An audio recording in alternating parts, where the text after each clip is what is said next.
Finally কিন্তু মোহিনী ক্রিয়েশনের থেকে অবশেষে আমার শপিং হলো। এতক্ষণ রিয়া শপিং করে গেছে রানাঘাট শান্তিপুর সব। নমস্কার বন্ধুরা, আজকে কিন্তু আবারও বাড়ির থেকে ব্লগটা শুরু হচ্ছে।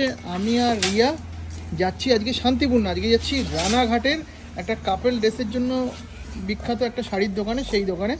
চলো তাহলে আজকেও কেনাকাটি হবে। আজকে কিন্তু শান্তিপুর না, আজকে আমরা যাচ্ছি রানাঘাটে। চলো, আর আজকে কিন্তু আমাদের এই যে লাল লাল ঝালঝাল গাড়িটা নয়, আজকে নিয়ে যাচ্ছি বাইকে। রিয়া আমি একসঙ্গে যাব বাইকে হাবড়া টু রানাঘাটের উদ্দেশ্যে। Let's go. দুর্দান্ত একটা জার্নি হতে চলেছে, তোমরা সঙ্গে থাকো। দারুণ একটা ব্লগ তোমাদের সামনে উপস্থাপন করব। লেটস গো, যাওয়া যাক।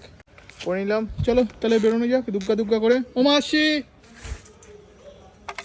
Let's go Ranaghat. অসাধারণ একটা ওয়েদার। আমরা কিন্তু এখন রয়েছি NH-12-এ,